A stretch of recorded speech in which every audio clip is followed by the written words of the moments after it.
Hi, Ultimobushido here, and today's episode is another simple and straight, where I tell you everything you need to know about ship sailing and navigating around the world.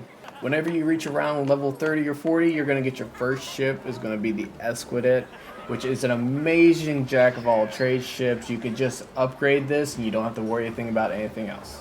So how to navigate, it's simple. You right click or left click, depending on how you have it, and as you notice, you'll have a durability. Now, when you're sailing across these waters, you're going to lose probably about 25 ticks of durability every time in a duration that you are sailing. It doesn't matter where you are in the water, you're going to lose some durability regardless of how long you're sailing. If you're standing still, you won't lose durability. And if you want to go faster, you can press this lovely little space bar. It fills up over time as you are sailing out there in the waters. Alright, so whenever you get accustomed to sailing around in your ship, the waters, they're not as scary as they meant to be. The only things you gotta worry about is hazardous waters. These hazardous waters goes from kelp beds to sandstorms to sirens to cold snaps to tempest seas and to dead waters. Now luckily the game modified the resistance from least painful waters to the worst painful waters. From the right side is the worst painful waters to be in, and the left side is least to barely no concern. So later on in the game, the waters are going to actually matter, and you're going to have to build your ship around it. So in the beginning, you're going to only have access to level 1 and level 2 hazardous waters. But when you get to when you start to progress and go to the left side of the sea, then the waters get crazy and you have to deal with 3 and 4. And I'm going to help you understand how the waters work. Now, the kelp water beds are not that hard. They're easy to recognize. They occasionally come on and off. You'll notice that you see these little greenish leaves in the water. These are the kelp beds. They don't hurt you at all. They're just there, and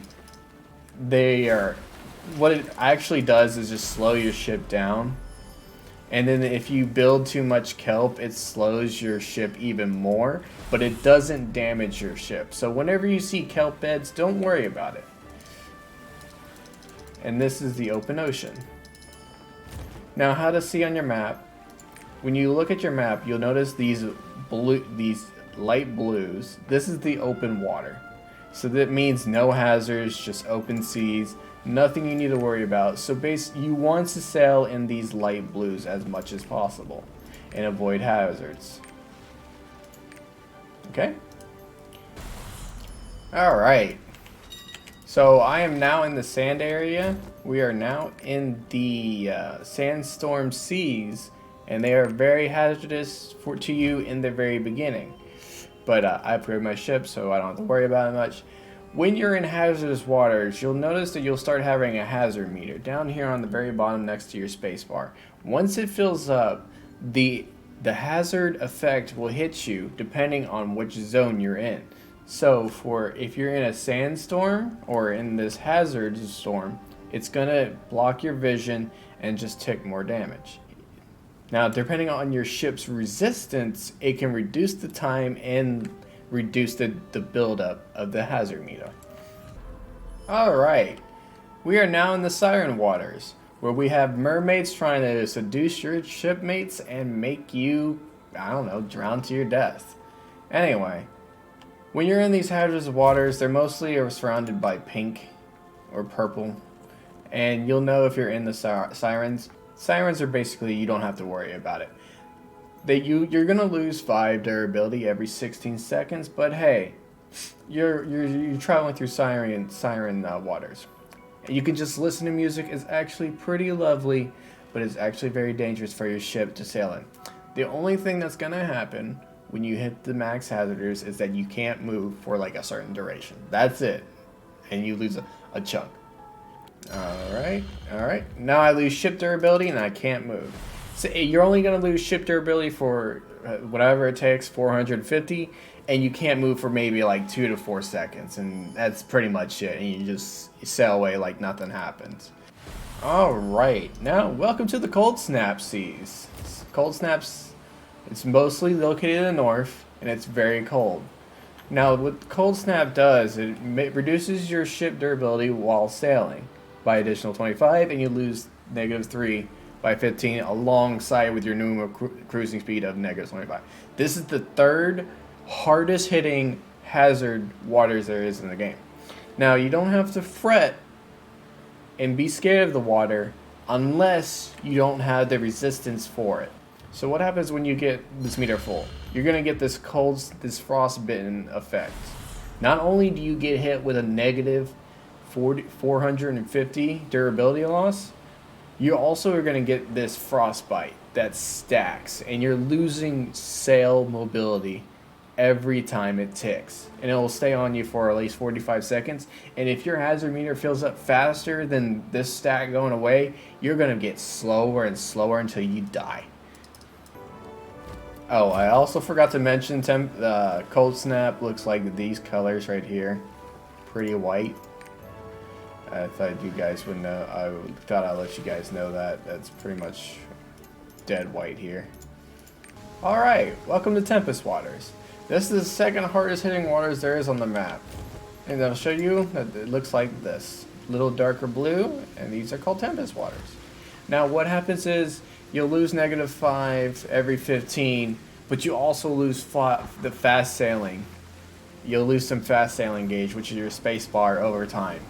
So like every 15 seconds, you'll lose the fast sailing gauge by 100, while you lose also a +5, in addition to your original -25%. Now, this Tempest ones will remove your action abilities. Basically your Q, W, E, and S. You won't be able to do any of those while you're when you get this bar filled up. Tempest Waters is not that scary, but it still hurts like a truck. It is the second hardest, so your hazard meter is going to fill up faster than usual, and you want to stay out of it as much as possible. That getting hit with 450 or 250 or 350 every time that hazard meter fills because you're in that water sucks. But that's the second hardest hitting sea, and we're on to the hardest hitting waters in the game. Alright, welcome to Dead Waters, the hardest hitting waters that you'll ever encounter.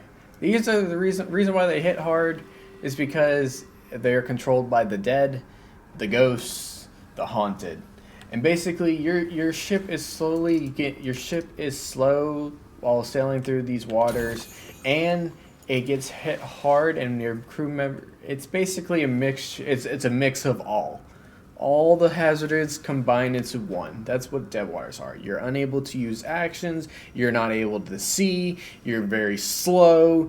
It's all the waters into one hazard, and that is Dead Water. And you don't want to sail in these at all unless you want to or you have to get to a certain island. It is wise to navigate prematurely than to just sail and hold and be there on your screen. You could be like watching something else while your ship is sailing. And to do that, open up your map, and as you can see on your left, it'll tell you what buttons you gotta press. Alt and left click is for me. So what you can do is set up to 4, and you can set waypoints. And then your ship is gonna go to that direction, and then once it hits that direction, it'll go to the next one, and to the next one, and next one. And like I said, you want to stay away from these hazards unless you have to sail them to get to these islands. Alright, let's talk about different types of ships you can be sailing throughout the sea. Now, each ship is categorized and only good at sailing at certain hazards. Doesn't mean you can sail through the hazards with these ships. It's just that it's going to hurt more if you do, and then you'll have to go back to port to repair. So let's go to our little thing. The first 3 ships you're going to get through story. The Esquigate, or this Esquity, or whatever. It is your first ship you're ever going to obtain, and it's the jack of all trade ships you're going to be sailing throughout the whole game. I highly recommend just leveling this ship up to 7, and you can go anywhere in the continent. You don't have to worry about if your ship is resistant to dead waters. I mean, maybe you will have to later, but being at 7 is a nice point to stop at, leveling it up with upgrades. It's a nice point to stop at. You don't need to level it up. The White Wind is very good against sandstorms, but you're not going to sail through sandstorms as much. And the Stormbringer is good against cold snaps. You barely spend any time up north, so you're not going to get any cold snap. These two ships right here are the slowest ships you'll ever get in the game. They are so slow, you can upgrade them as much as you want. Oh, but my Stormbridger is faster than the Boros or the Ezra. Well, they haven't leveled up their ships high enough, and you're like level 10 and they're like 4 and they're still on your butt. Anyway, these two ships, I wouldn't even touch them.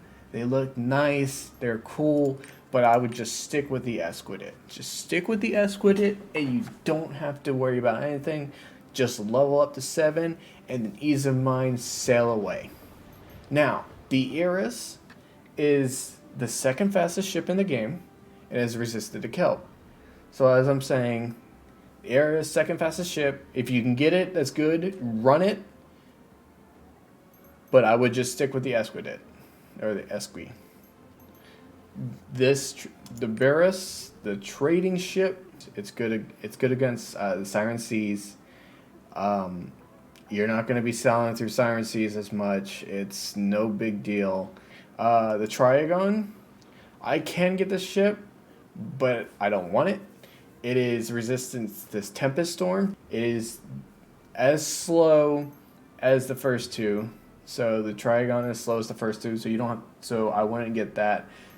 The Barum is slightly faster than these three ships, so take your pick. Just go with the Esquidit. You are faster than literally 4 ships just by going with the first one.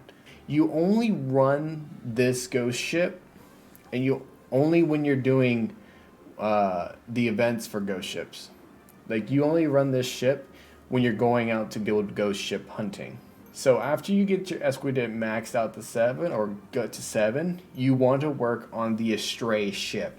It is the fastest ship and has the most resistance to all of the hazards in the water.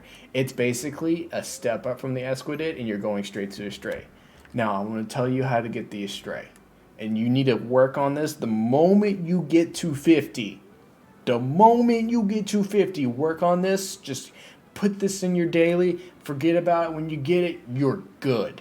Now, as much as you want to get the Astray ship, and it's the best ship in the game, this ship is not handed you on the silver platter. You have to work for this one. I'm telling you, you have to work for 25 days straight just to get this ship. And it's a lot. But hey, when you start doing it, when you start working on this from day 50 and you're doing other things, this ship will come to you in no time. Now let me show you how to get the best ship in the game in a moment. Alright, well, the location of the Stray building, to get the best ship in the game, you have to go here at the Black Fane's Den. It's just right here off of Eastford, right off of Lutera. It is located here, and you cannot, and the game won't allow you to work on getting the Stray until you get to 50. All right, once you hit level 50, then you can come down here and actually start working on it. All right, once you arrive on an island, you'll notice this shipbuilder right here. He will build you the ship Astray. He will build you this ship. Now, these last two materials here are the most easiest thing to come by. You can get them within a snap of your fingers. But these 3 right here are the most pain in the butt you're going to have to go. This one right here takes 25 days to get this. This one takes you to get max rep on Black Fang. Oh, I was happy to do this one because I love Black Fang. And this one takes you 15 days to complete. The reason why I'm saying 25 days is because you're doing this along with this, and when you're doing these two together, it's 25 days regardless. So as long as you're working on this along with this, you'll be fine. Now, I'm gonna tell you how to work on these three. I'm gonna show you how to work on these two, and I'll show you how to get the stray manual. Once you get access to Una's tasks, which can be acquired whenever you get your chaos dungeons and your guardian raids, which would be acquired once you hit level 50 and gone to Nerf Fern, you'll unlock Una's tasks. You'll notice that you'll have a weekly and a daily, and each day you have to do pest control. I don't know if I can find this. Each day you're going to have to do pest control. Right here. At Black Fane's Den. And you got to do this 15 times. After you get this 15 times, you're going to get this certificate of a pirate. This thing right here. Ooh. After you do this 15 times. What's going to happen is when you come over, you're going to have a bunch of people standing in this corner down here. You're going to wait maybe 4 to 5 minutes. And then pirates will spawn. After you accepted the quest, kill these pirates. And then you be done. You come in here and you talk to this little girl right here.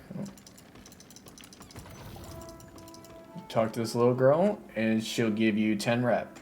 And you gotta do this 15 times and then she'll give you a certificate. To get the operations manual, you need to max out your rep with Black Fang. But the thing about Black Fang, you're going to be locked behind your charisma, your kindness, your courage, and your wisdom. So basically, you'll be able to max out Black Fang later in the game. So don't worry about maxing out Black Fang, okay? Don't worry about maxing out Black Fang because you can get this later. You have 25 days to get maxed out Black Fang. It's no big deal. Within the 25 days, you probably be still doing the other. You'll be in tier 3 within 25 days at least, or maybe tier 2, and then you'll have what you need. In order to get the Astray manual, you're gonna have to buy it from here in the exchange. I think it's under special sale. I don't have it because I already done it, but it's 300,000 pirate coins to buy this. Yes, 300,000. You need 300,000 pirate coins to buy the quest to get the Astray. And then once you buy the quest, once you unlock the quest, you go up to Black Fang. And if you have max rep, you say, hey, I want to buy the Astray. And she's like, all right, you can make the Astray. Here's the operations manual. All right. That's how you get that.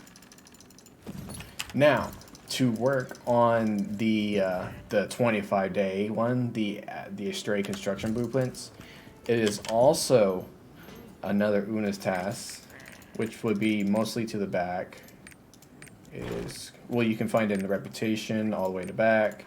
It's called Pirate Star Astray. And then it'll say, she drifts by the sea gifts. All right. You accept this each day. You also accept the pest control each day right here. You accept it. You do it. Now for the this one, you're gonna have to do the sailing co-op events. So which gives you the chance to complete the Una's task.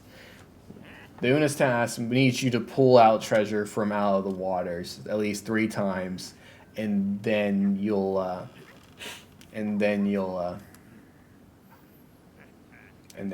get it. Now another thing you're gonna have to worry about later in the game is crew members. Crew members can be equipped, and they affect your resistance and how fast your ship goes. Some of them have negatives, some of them have positives. So putting on the right crew member for the right ship and the right mix, you're just mix and matching to make sure you're not in the negatives when you're sailing through certain waters.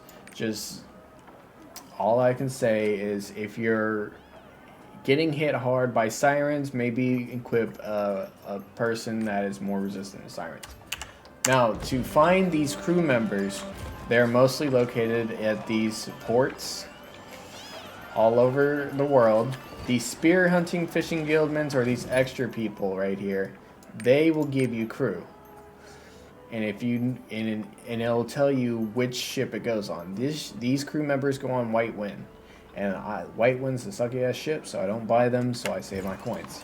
Let's talk about these sailing coins, okay? These coins, you don't want to change them into pirate coins. Do not change these into pirate coins unless you know for a fact that you need them for pirate coins and you know the specific amount that you need to buy. So let's say I needed a crew member that I want.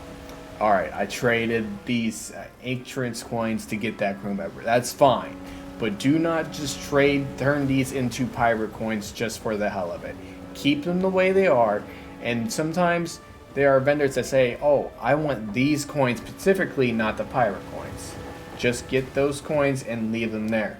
Trust me, you don't want to go back and forth and be like, oh man, I wish I didn't trade my pirate coins. I could have gotten this if I kept my spectrum coins or ancient coins. Just keep them how they are and leave them be. And you'll come across certain pirates that ask for just ancient coins, and that's all you gotta get. Heck, when you see ship upgrades, you'll be like, okay, I need to get this for ship upgrades. Yeah, there you go. Another tip is to never use these chests. What do I mean by never use these chests? I mean do not redeem them unless you have to, okay? Let's say you want to get that 300k pirate coins, okay? How are you going to do that? Well, you transfer sun coins into pirate coins. All right, well, save these chests until you did the math. You notice that after you turn all these into sun coins, you'll have the pirate coins. And there are some times when you be like, oh, I want to upgrade the ship, but I don't have the coins for it. Well, then you trade it into that coin, like the ancient coins, and then it'll help you upgrade your ship. Just don't randomly redeem these coins because you will regret them later. Just save them, put them in your roster storage, put them in your personal storage. Just keep them somewhere safe. Don't open them, leave them be, and open them only when you have to, or you just trying to push that last number to upgrade your ship. Now towards the end of the video, I just want to show you a nice little tip. The best thing you can do about shelling is the best thing and the most important thing I would recommend is to buy yourself a skin. Now, I'm not asking you to spend money. I'm asking you to trade your gold into crystals and get yourself a ship skin. Now, don't get this ship skin. It looks nice. I love it. I would have gotten it, but it's one of those slow ships, so there's no need to buy this. To be honest, you can buy whatever you want. If you want to rock this, go ahead. But I rock this ship because I'm on my keyboard 24/7 and I'm pressing the fast sell button. And basically ship skins have an extra bonus effect that allows you to get to point A to point B a lot faster. I just lose a little bit of durability, but I'll get there faster. So that's why I bought this ship. And I'm always on my keyboard. But if you're not going to be on your keyboard and you're just trying to get to point A to point B and you're going to go do other things, then get this ship right here. This one will automatically press the fast sailing button for you, and then it'll regenerate its sailing gauge over a lot quicker. But yeah, highly recommend get a skin. Most people rock this skin because people step away from the computer. I rock this skin because I love going faster and I love destroyers, battleships, and stuff like that. And this looks like one of those ships, so I was like, yes, I gotta get it.